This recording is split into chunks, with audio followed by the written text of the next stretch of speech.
ओम गुरुर्ब्रह्मा गुरुर्विष्णु गुरुर्देवो महेश्वरा गुरु साक्षात् परब्रह्म तस्मै श्री गुरुवे नमः। नित्यं शुद्ध निराभासं निराकारं निरंजनं नित्यबोध चिदानंदं गुरु ब्रह्म नमाम्यहम्। यस्य पाद प्रभाद्यस्ता प्रपंचो भाति वासुरा तमहं सद्गुरु वंदे पूर्णानंद चिदात्मकं। नारायणी नमस्कृता नरं चैव नरोत्तमा देवी सरस्वती व्यासं ततो जयमुदीरयेत्। ओम शंकरा शंकराचार्या केशवा बादरायणाय सूत्रभाष्यकृत बंदो भगवन्तो पुनः पुनः। ओम परम श्रद्धास्पद सद्गुरुदेव के चरण कमलों में प्रणाम करते हुए विवेक चूड़ामणि के 5वें प्रकरण पर प्रवचन प्रस्तुत किया जा रहा है और 5वें प्रकरण का जो विषय है वो है पंचकोश। पंचकोश हमारा जो आत्मा है वो पंचकोश के अंतर्गत भी है और पंचकोशों के बाहर भी साक्षी रूप में है। मतलब पंचकोशों में व्याप्त भी है और पंचकोशों से बाहर साक्षी रूप में भी है। और उस पंचकोश में सर्वप्रथम है अन्नमय कोश। अब अन्नमय कोश क्या है इसके बारे में बताया जा रहा है।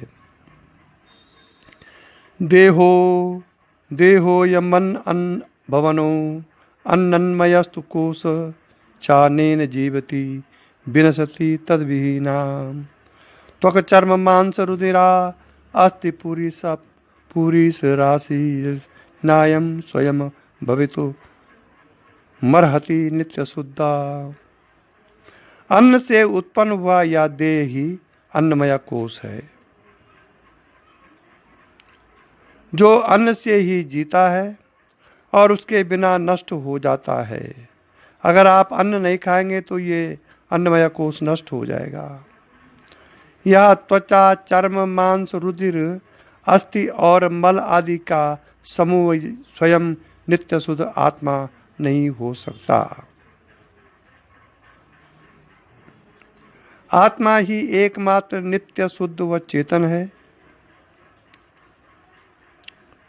जो 5 कोशों से आवृत है, जो सभी अनात्म हैं, ये जड़ हैं। इन कोशों में सबसे बाहर का कोश या शरीर है, जो अन्न से उत्पन्न होता है तथा अन्न से ही जीवित रहता है। इसे ही कहते हैं अन्नमय कोश। यह त्वचा मांस रुधिर अस्थि एवं मूल का समूह है। इसे आत्मा नहीं कहा जा सकता, इसलिए यह निज का स्वरूप नहीं है। आत्मा इसे ग्रह की भांति उपयोग करता है। ये जीवात्मा का घर है, ये शरीर।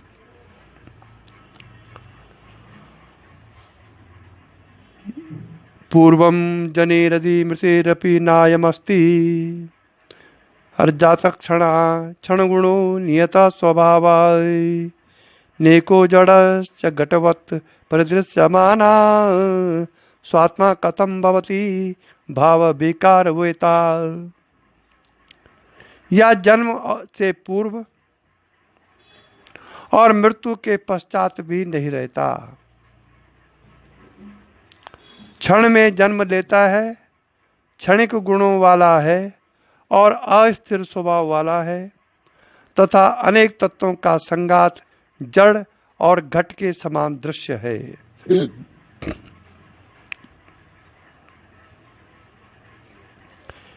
फिर यह भाव विकारों का जानने वाला अपना आत्मा कैसे हो सकता है? आत्मा ही निज का सत्य स्वरूप है, जो नित्य है, शाश्वत है, चेतन है। यह शरीर चूंकि जड़ पदार्थों से निर्मित है, जो जन्मता है, मरता है, क्षणिक है, इस पर भरोसा नहीं किया जा सकता। यह घट के समान निर्मित है।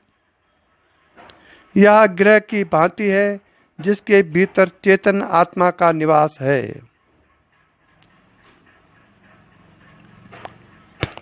यह स्वयं जानने वाला नहीं है, इसलिए इसे आत्मा नहीं कहा जा सकता।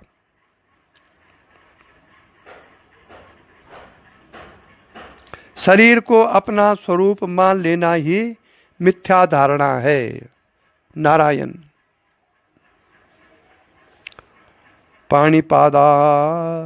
पाणिपादादि मानदे हो,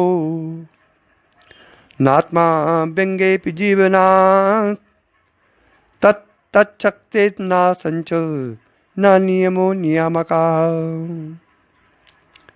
यह हाथ पैरों वाला शरीर आत्मा नहीं हो सकता, क्योंकि उसके अंग भंग होने पर भी अपनी शक्ति का नाश न होने के कारण पुरुष जीवित रहता है। इसके सिवा जो शरीर स्वयं शासित है, वह शासक आत्मा कभी नहीं हो सकता। आत्मा ही मनुष्य का निज स्वरूप है, जो शरीर के नष्ट होने पर भी जीवित रहता है।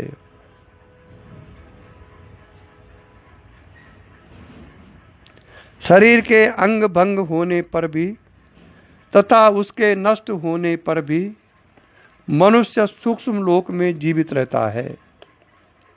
इसलिए शरीर मनुष्य का स्वरूप नहीं है। जिस प्रकार घर मनुष्य नहीं है, जिस प्रकार घर मनुष्य नहीं है, उसके भीतर रहने वाला मनुष्य ही पुरुष है, जो उसका मालिक है। फिर शरीर स्वयं आत्मा द्वारा शासित है, वह स्वयं शासक नहीं है। इसलिए पुरुष का निज का स्वरूप उसकी आत्मा है, शरीर नहीं।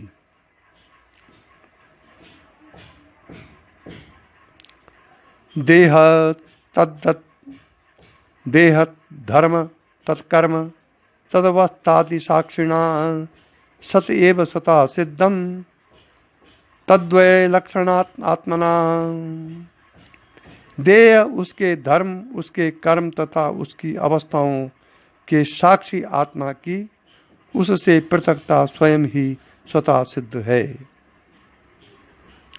इस प्रकार देखा जाए तो आत्मा इस देह से सर्वथा भिन्न तत्व है, जो स्वयं चेतन होने से इस शरीर, उसके धर्म एवं उसके कर्म आदि सबका साक्षी है। इसलिए इस जड़ शरीर को अपना स्वरूप नहीं माना जा सकता।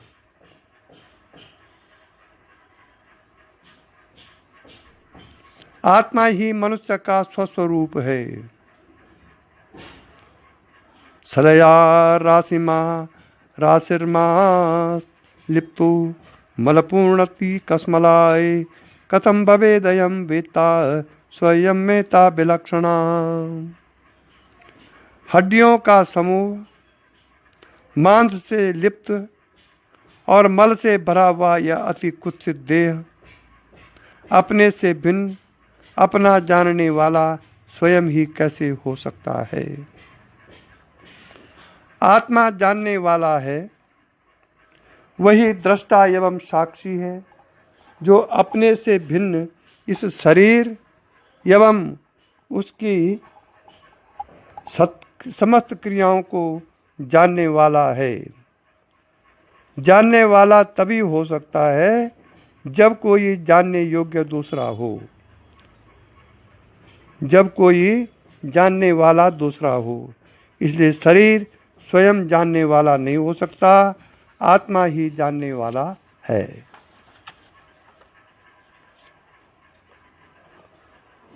त्वगमांस मेदो अस्ति पूरी रासस अहम अति मूढ़ जना करोति विलक्षणा बेति विचारशीलो निज स्वरूपम परमार्थभूतम।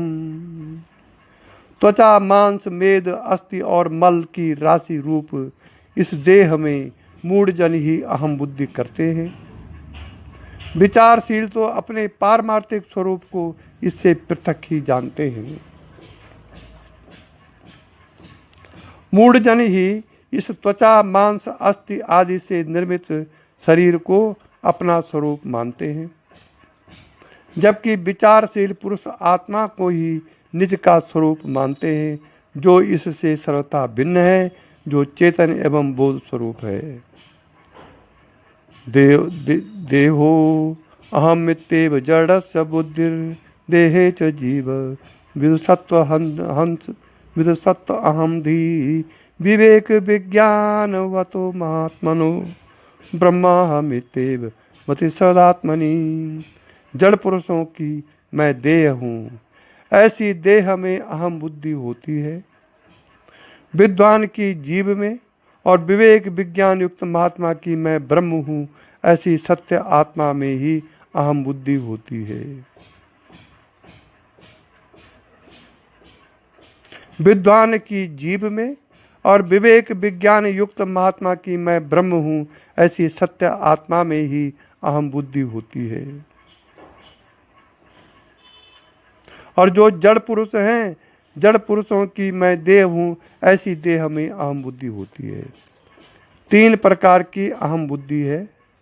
जो जड़ पुरुष है उसकी अहम बुद्धि देह में होती है, जो विद्वान है उसकी अहम बुद्धि जीव में होती है, और जो विवेक विज्ञान युक्त महात्मा है उसकी बुद्धि, उसकी अहम बुद्धि में ब्रह्म में होती है। शरीर जीव एवं आत्मा में भिन्न भिन्न व्यक्ति भिन्न भिन्न अहम बुद्धि रखते हैं। मूढ़ पुरुष जड़वत होते हैं, जो शरीर में ही अहम बुद्धि रखते हैं, उसी को अपना स्वरूप समझते हैं। जो विद्वान हैं, शास्त्रज्ञ हैं, पंडित हैं, जिन्हें आत्मज्ञान नहीं हुआ है, वह जीव में अहम बुद्धि रखते हैं, इसी को अपना स्वरूप समझते हैं। किंतु ज्ञानी लोग शुद्ध अद्वय आत्मा को ही निज स्वरूप समझते हैं, जो स्वयं ब्रह्म ही है।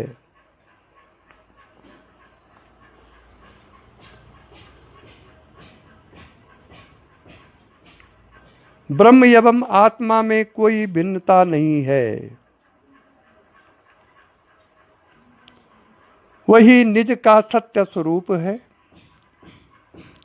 वही यह कहता है कि मैं ब्रह्म हूँ, शरीर एक एवं जीव नहीं हूँ। अत्राप बुद्धि त्यज मूढ़ बुद्धि, अत्राप बुद्धि त्यज मूढ़ बुद्धि, त्वगमांस मेदो अस्ति पूरी राशौ। सर्वात्मनि ब्रह्मणि निर्विकल्पे कुरुसात शांति परमां भजस्वा। अरे मूर्ख, इस त्वचा मांस मेद अस्थि और मलादि समूह में आत्मबुद्धि छोड़ और सर्वात्मा निर्विकल्प ब्रह्म में ही आत्म भाव करके परम शांति का भोग कर। इस शरीर का क्या भोग करता है, ये तो नाशवान है। लेकिन इस शरीर के मरने पर तू नहीं मरेगा, अमर हैगा। बाल युवा और वृद्ध अवस्था जैसी आती है इस तन में, इसी तन में बाल अवस्था, जवानी की अवस्था, वृद्ध अवस्था, पौगंड अवस्था इस शरीर में आती है। बाल, युवा और वृद्ध अवस्था जैसी आती है इस तन में, तैसे तन के परिवर्तन से धीर शोक नहीं करते मन में। शरीर में आत्म बुद्धि रखने वाले अर्थात इसी को अपना स्वरूप समझने वाले मूढ़ पुरुष को चाहिए कि इस शरीर को अपना स्वरूप न मानकर केवल उस चेतन आत्मा को ही अपना स्वरूप समझे जो सभी का आत्मा है एवं निर्विकल्प ब्रह्म ही है। इसी ज्ञान से उसे परम शांति प्राप्त होगी। देहेन्द्रियादा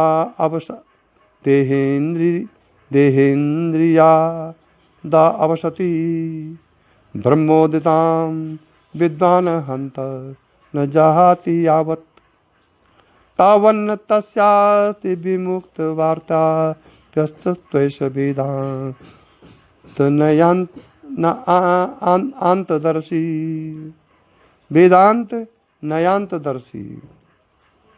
जब तक विद्वान असत देह और इंद्रिय आदि से ब्रह्म से उत्पन्न हुई अहंता को नहीं त्यागता,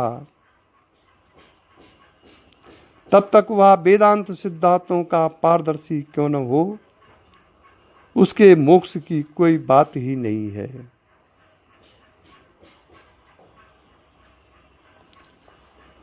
मोक्ष प्राप्ति की इच्छा रखने वाले विद्वान को चाहिए कि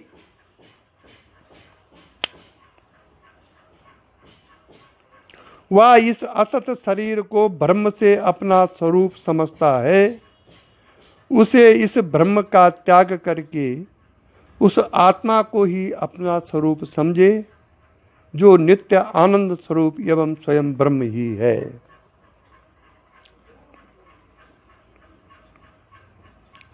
केवल शास्त्रज्ञ होने, वेदांत वाक्यों को रट लगाते रहने की, अहम ब्रह्मास्मि सर्व खल्विदं ब्रह्म, अयम आत्मा ब्रह्म आदि से मोक्ष की प्राप्ति नहीं हो सकती।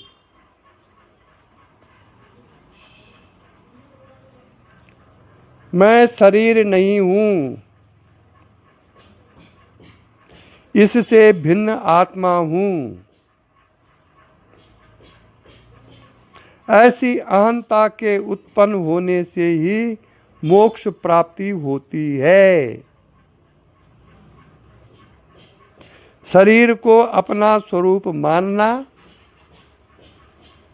एवं इसी के रक्षण पोषण में लगे रहना ही मोक्ष प्राप्ति में बाधा है।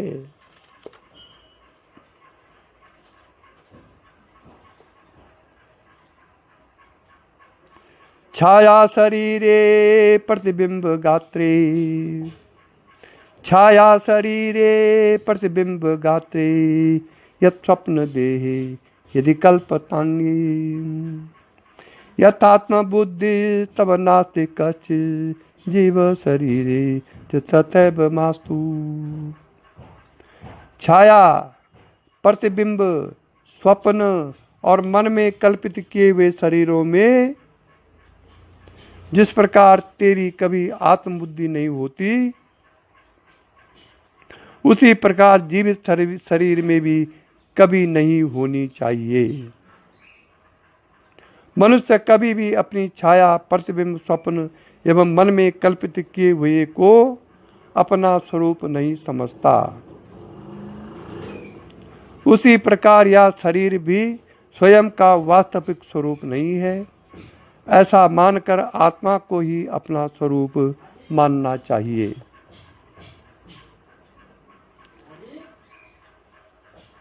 देहात्म धीरेव निर्नाम सिद्ध्याम जन्मादि दुख परवस्य बीजम, यतस्ततस्तं जहितं प्रयत्नात् त्यक्ते तु चित्तेन पुनर्भवासः। क्योंकि देहात्म बुद्धि ही असद बुद्धि मनुष्यों के जन्मादि दुखों की उत्पत्ति की कारण है। अतः उसे तू प्रयत्न पूर्वक छोड़ दे। उस बुद्धि के छूट जाने पर फिर पुनर्जन्म की कोई आशंका नहीं रहेगी। मनुष्य के जन्म मरण का एकमात्र कारण उसकी शरीर बुद्धि ही है, जिससे वह शरीर को ही अपना स्वरूप मानता है। यदि यह देहात्म बुद्धि छूट जाए एवं आत्म बुद्धि हो जाए तो जन्म मरण से मुक्त हो सकता है। गीता में भगवान कृष्ण ने अर्जुन को शरीर बुद्धि के कारण ही मरने और मारने से भयभीत हुए को यही उपदेश दिया था कि तू शरीर नहीं बल्कि आत्मा है, जो न मरता है न मारता है, केवल शरीर ही मरता है जो तेरा स्वरूप नहीं है। शरीर के मरने पर भी तू जीवित रहेगा। शरीर का मरना तेरा मरना नहीं है। हिंसा एवं अहिंसा की बातें वही करते हैं जिनकी शरीर बुद्धि होती है। आत्म बुद्धि होने पर न हिंसा है और न अहिंसा, किंतु शरीर के रहते जो तेरा कर्तव्य कर्म है उसे पूरा कर, यही तेरा धर्म है। क्योंकि तू क्षत्रिय है, इसलिए मरने मारने से भयभीत होकर युद्ध भूमि से भागना तेरा धर्म नहीं है। इससे तू पाप का भागी होगा। बड़ा सारगर्भित वक्तव्य था जो श्री कृष्ण ने अर्जुन को दिया। धर्म का यही सार है। आत्म बुद्धि रखकर अपना कर्तव्य कर्म अवश्य करते रहना चाहिए, तो वह पाप पुण्य का भागी नहीं होता। यहाँ पर अन्नमय कोश पूर्ण हो गया।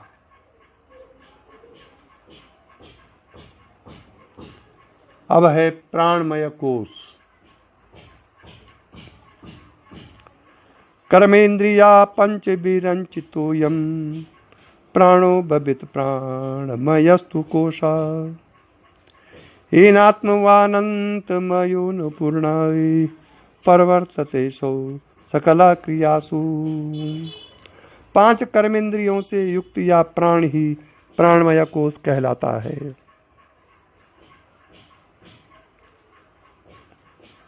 जिससे युक्त या अन्नमय कोश अन्न से तृप्त होकर समस्त कर्मों में प्रवृत्त होता है। पांच कर्मेंद्रियों से युक्त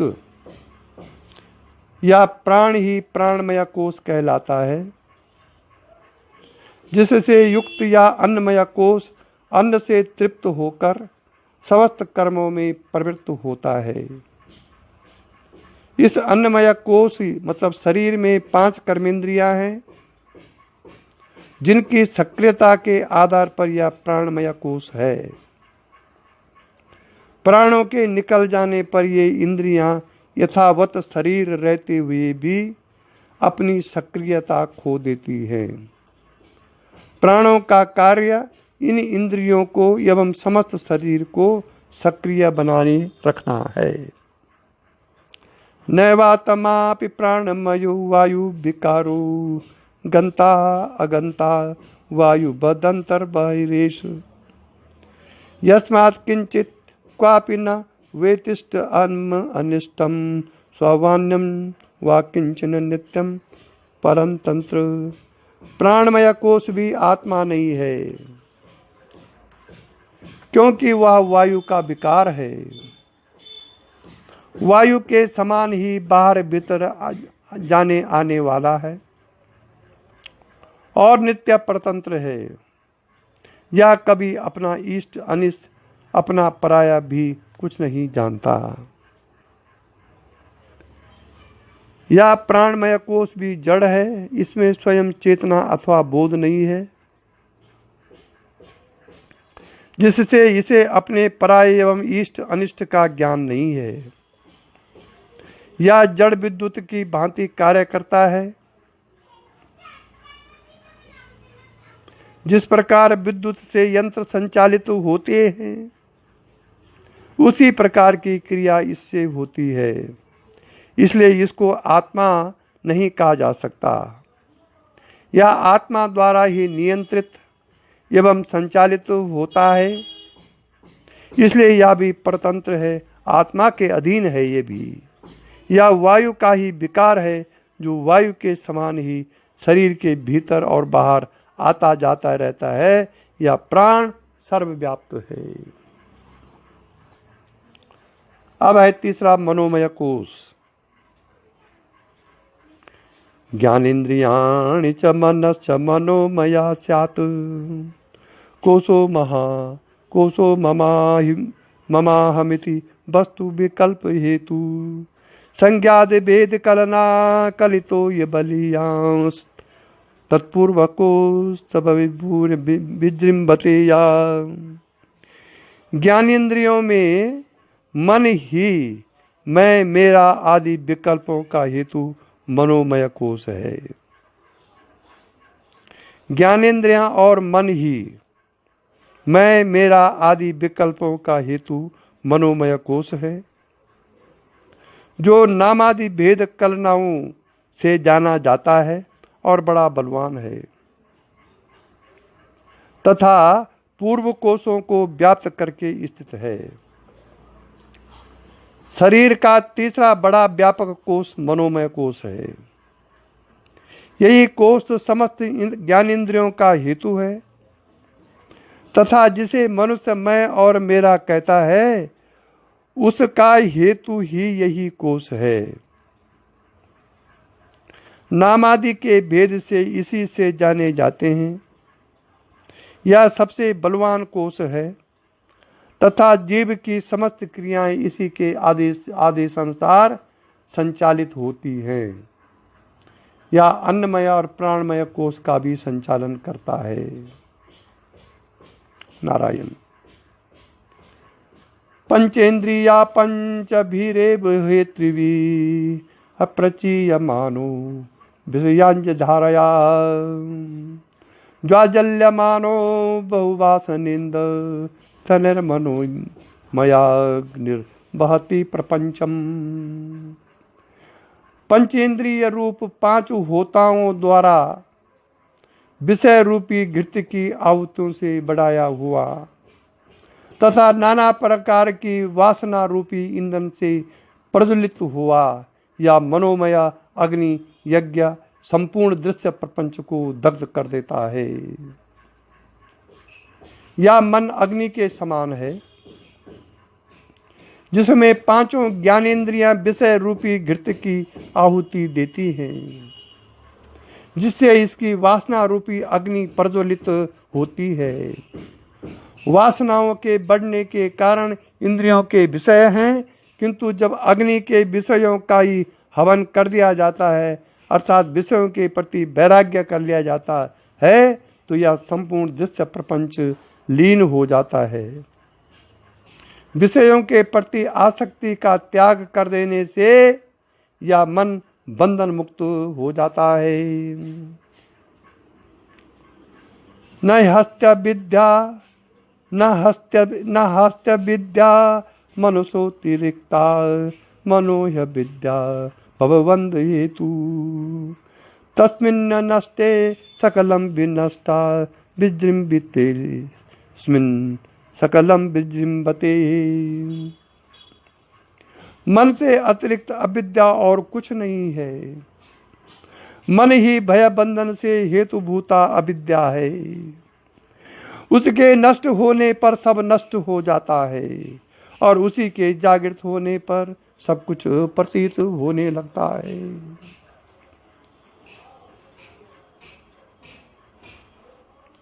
ईश्वर की दो ही माया हैं। एक है विद्या जो ज्ञान के हेतु है, इससे मुक्ति होती है, और तथा दूसरी है अविद्या जो वासनाग्रस्त होकर संसार की ओर आकर्षित करती है, जो बंधन के हेतु है। इस अविद्या का मूल मन है जो संसार में बंधन का कारण है या वासनाग्रस्त है। इसलिए इसी के कारण संसार की प्रतीति होती है तथा मनुष्य विषयों में ही आनंद लेता है।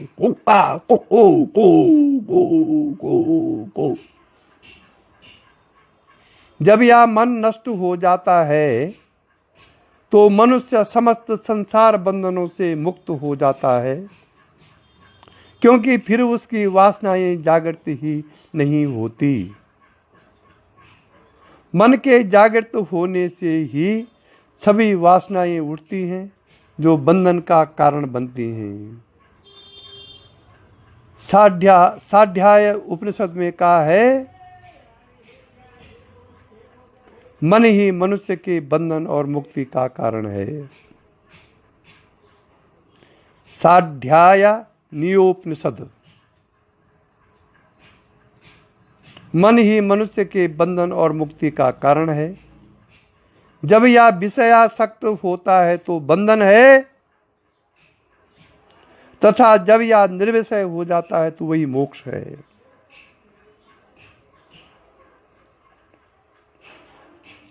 मन का निर्विषय होना ही उसकी मृत्यु है, विषय ही उसका भोजन है जिससे वह जीवित रहता है।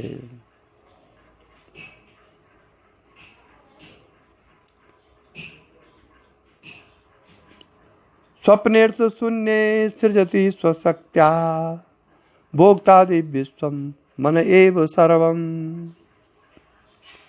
तथैव जाग्रतपिनो विशेष तत्सर्वमेतन मनसो विजृंभणाम।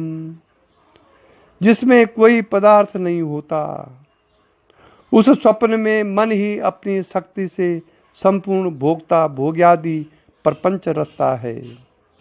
उसी प्रकार जागृति में भी और कोई विशेषता नहीं है, अतः यह सब मन का विलास मात्र है।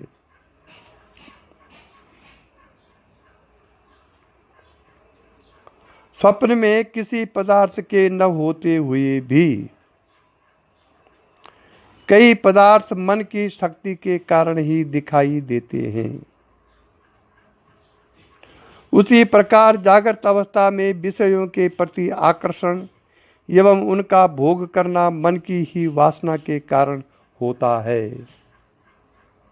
अतः यह संपूर्ण दृश्य जगत मन का ही विलास मात्र है, उसी का खेल है। सुषुप्ति काले मनसि प्रलीनी न वास्ते किंचित सकला प्रसिद्धे अतो मना कल्पित एव पुंसा संसार एतस् न वस्तुतोस्ति। सुषुप्ति काल में मन के लीन हो जाने पर कुछ भी नहीं रहता, यह बात सबको विदित ही है। अतः इस पुरुष जीव का यह संसार मन की कल्पना मात्र ही है, वस्तुत्व नहीं है। मन का कार्य स्वप्न अवस्था में दिखाई देता है, सुषुप्ति में वह लीन हो जाता है जिससे कुछ भी दिखाई नहीं देता। इसलिए जागृत अवस्था में जो संसार की प्रतीति होती है वह मन के ही कारण है। मन के न रहने पर संसार की प्रतीति नहीं होती। वायुना नीयते मेघा पुनस्ते नैव न नीयते मनसा कल्पते बंधो मोक्षस्तैनेव कल्पते। मेघ वायु के द्वारा आता है और फिर उसी के द्वारा चला जाता है। बहुत छोटा अच्छा उदाहरण है। मेघ मतलब बादल वायु के द्वारा आता है और फिर उसी के द्वारा चला जाता है। इसी प्रकार मन से ही बंधन की कल्पना होती है और उसी से मोक्ष होता है। मन के पार है आत्मा तथा दूसरी ओर है संसार। आहा, मन इन दोनों के मध्य है।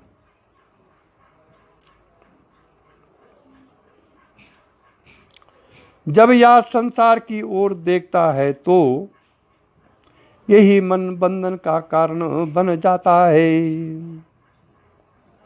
तथा जब यह संसार से विमुख होकर आत्मा की ओर देखता है तो उसके दर्शन पाकर वही मुक्त का कारण बन जाता है। मुंडकोपनिषद के 3:1-1-2 में इसे स्पष्ट किया गया है कि एक साथ रहने वाले तथा परस्पर सखा भाव रखने वाले दो पक्षी, जीवात्मा और परमात्मा, एक ही वृक्ष मतलब शरीर का आश्रय लेकर रहते हैं। इन दोनों में से एक तो जीव उस वृक्ष के फलों को मतलब भोगों का स्वाद लेकर उपभोग करता है और दूसरा न खाता हुआ परमात्मा केवल देखता रहता है। न दृष्टि लक्षाणि न चित्त बंधु न देश कालो न च वायु रोधा न धारणा ध्यान न परिश्रमो वा समेध माना सतिराज योगे।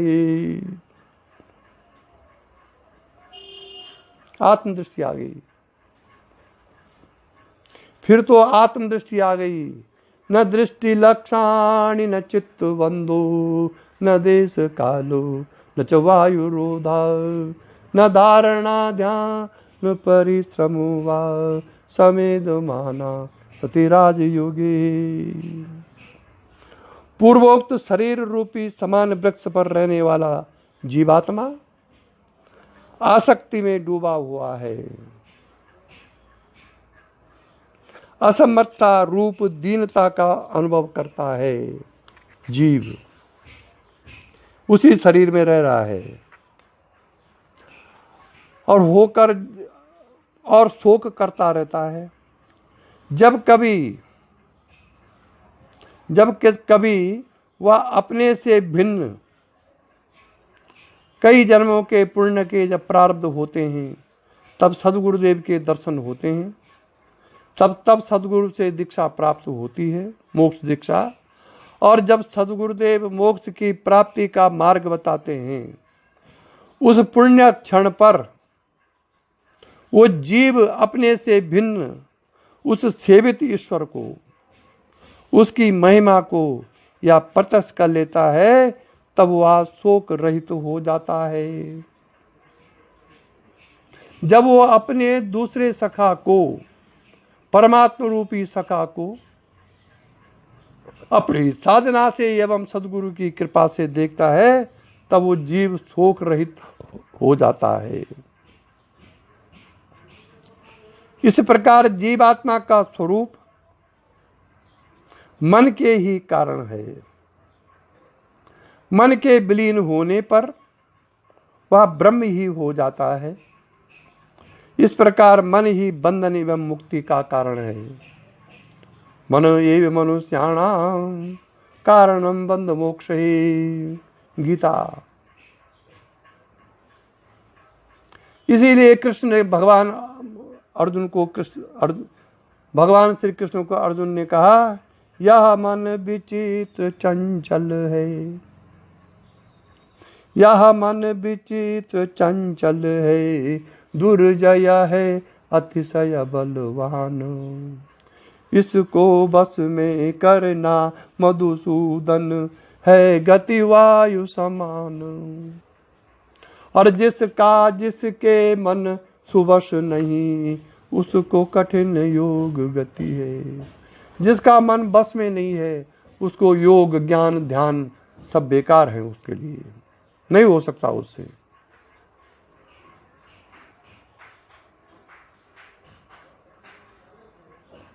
इसलिए मन को बस में करते हुए, आत्मदृष्टि रखते हुए, पूर्व भोगों को भोगने के लिए निर्मल दृष्टि होनी चाहिए। तब आप विषयों में आत्मदृष्टि होकर के यदि आप भोगेंगे तो आपका मन निर्मल होता जाएगा।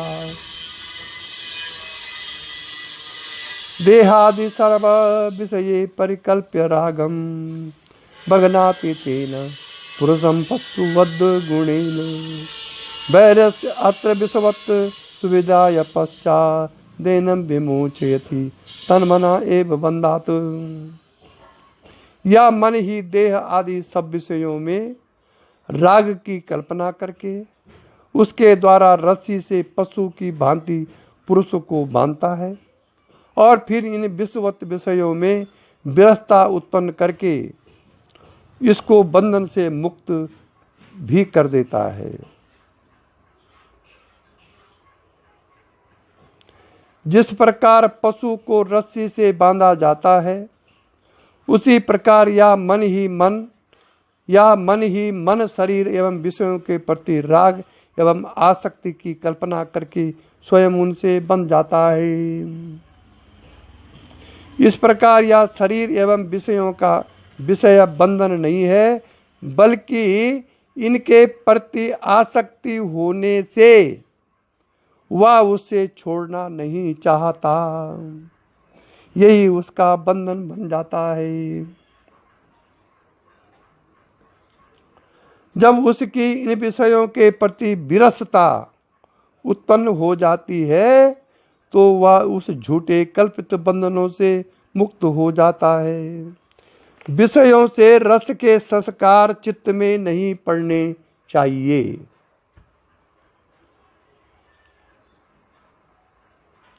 और कोई विशेष प्रयत्न जप तप पूजा पाठ कर्म कांड आदि नहीं करना पड़ता उस समय।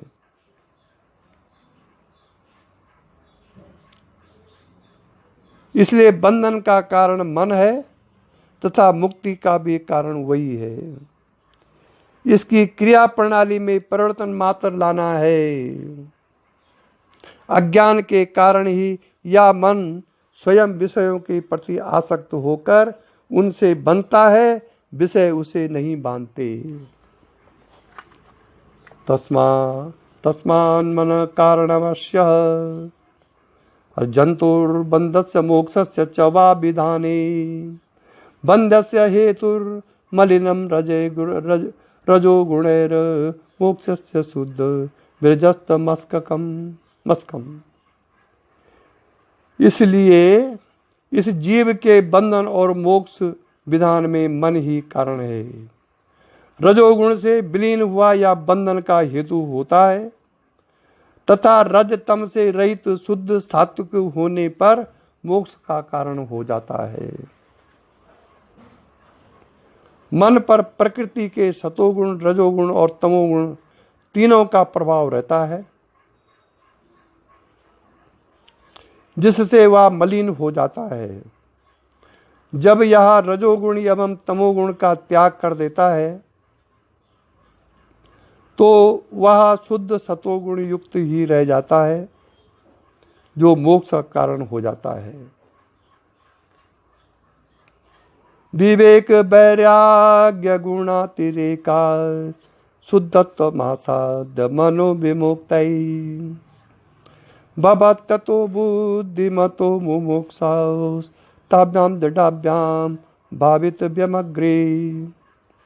विवेक वैराग्य आदि गुणों के उत्कर्षता से शुद्धता को प्राप्त हुआ मन मुक्ति का हेतु होता है। अतः पहले बुद्धिमान मुमुक्षु के वे ज्ञान वैराग्य दोनों ही दृढ़ होने चाहिए। मुक्ति के लिए मन की शुद्धता आवश्यक है। शुद्ध सात्विक मन ही मुक्ति का कारण बन जाता है। इसे शुद्ध करने के लिए सर्वप्रथम आत्म अनात्म वस्तु का विवेक आवश्यक है जिससे दोनों में भेद किया जा सके। इसके बाद अनात्म वस्तु विषयों के प्रति वैराग्य अर्थात आसक्ति का त्याग कर देना चाहिए जिसमें आत्म वस्तु को प्राप्त किया जा सके।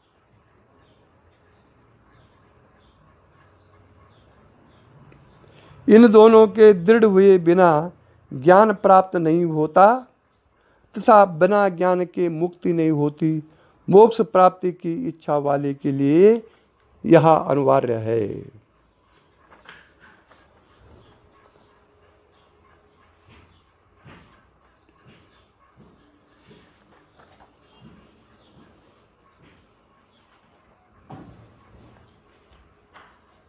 मनो नाम महाव्याघ्रो विषयारण्य भूमिषु अचरत्यत्र न गच्छन्तु साधवो ये मुमुक्षुवा। मन नाम का भयंकर व्याघ्र, मन नाम का भयंकर व्याघ्र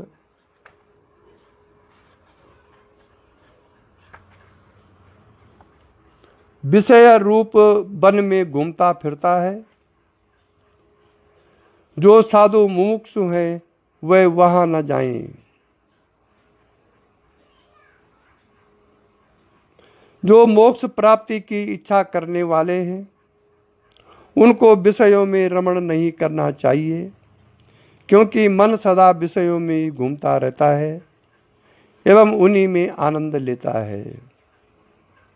विषयों के प्रति वैराग्य करने से मन अपने आप शांत हो जाता है, जो मुक्ति का कारण बन जाता है। विषयों के प्रति आसक्ति छोड़ देने से ही मन को जीता जा सकता है, अन्य कोई उपाय नहीं। मना प्रसूते विषयान शेषान स्थूल स्थूल आत्मना सूक्ष्मतया च भोक्तुम शरीर वर्णाश्रम जाति वेदान गुणा क्रिया हे तो फलानि नित्यम। मन ही संपूर्ण स्थूल सूक्ष्म विषयों को, शरीर वर्ण आश्रम जाति आदि भेदों को तथा गुण क्रिया हेतु आदि फलादि को भोक्ता के लिए नित्य उत्पन्न करता है। विषयों का भोक्ता जीव है, जो आत्मज्ञान के अभाव में स्वयं सम्राट बन बैठा है, तथा यह मन उस जीव का आज्ञाकारी सेवक है, जो उसके भोग के लिए सभी स्थूल सूक्ष्म विषयों की सामग्री उत्पन्न करके अथवा जुटाकर उसका पोषण करता रहता है। जीव में अहंकार है, जिसकी तृप्ति के लिए या मन शरीर वर्ण आश्रम जाति आदि में भेदों को उत्पन्न कर जीव को श्रेष्ठ बताने का उपक्रम करता है तथा गुण क्रिया हेतु आदि को उत्पन्न करता रहता है, जिसका फल जीव को भोगना पड़ता है। जीव इसी के बहकाव में आकर आत्मा को सदा के लिए भूल जाता है एवं यह मन के कारण विषयों में ही रस लेने लगता है। असंकचित रूप मुमुम विमोह देहेन्द्रियाण प्राण गुणैर्निबध्या अहम ममेति ब्रह्म यत् जन्मं तमन्नाय प्रकृतेषु फलोप भुक्तिषु। इस मन ने ही उस शुद्ध असंग और चिद्रूप आत्मा को विषयों को और आसक्त करके इसे मोहित करके या उसे शरीर इंद्रियां एवं प्राणादि गुणों से बांध रखा है।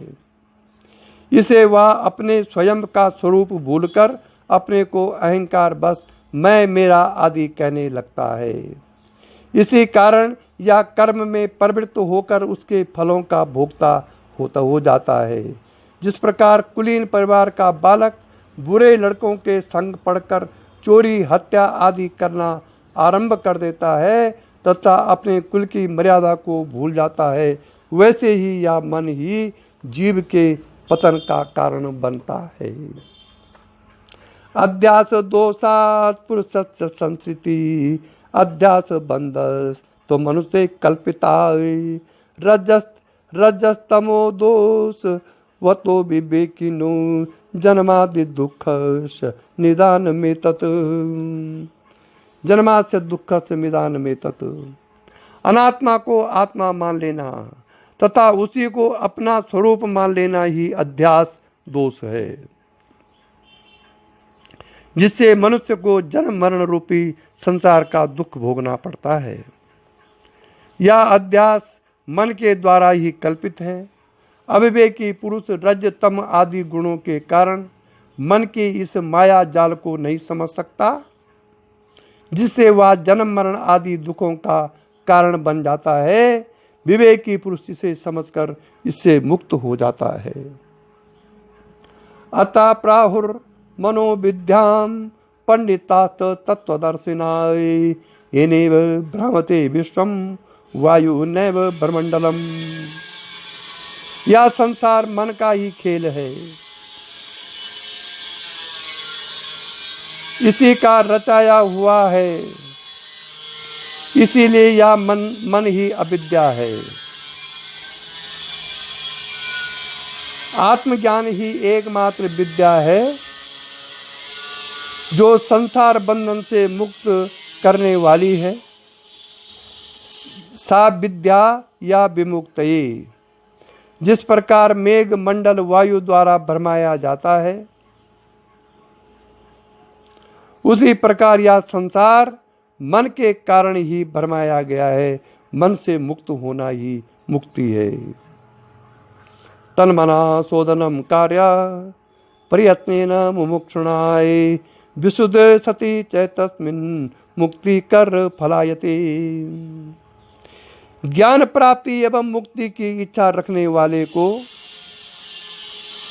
इसी कारण सर्वप्रथम मन का ही शोधन करना चाहिए, क्योंकि शुद्ध मन में ही आत्मा का प्रकाश होता है,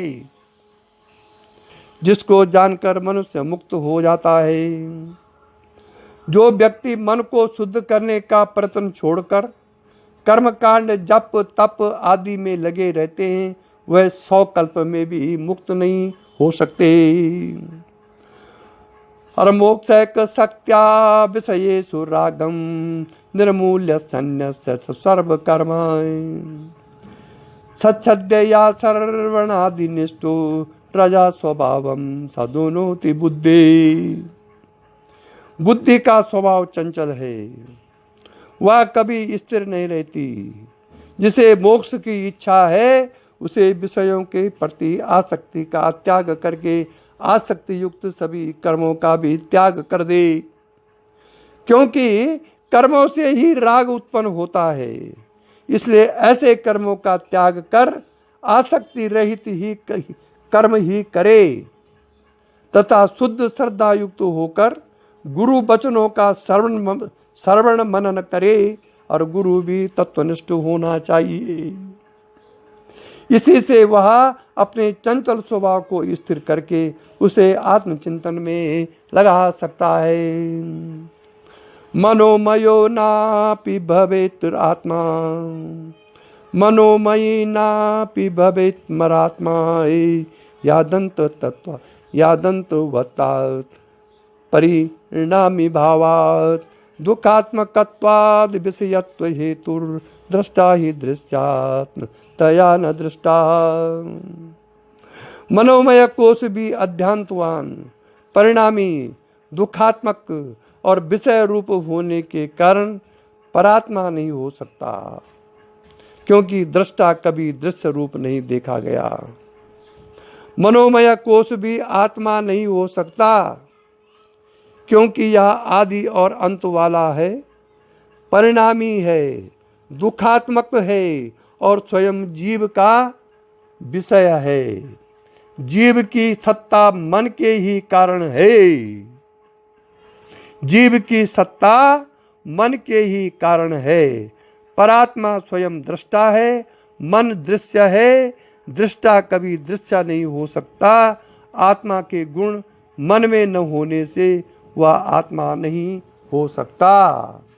इसी के साथ आज का प्रवचन समाप्त हुआ। 3 कोष पूरे हो गए, अब 2 कोष कल होंगे।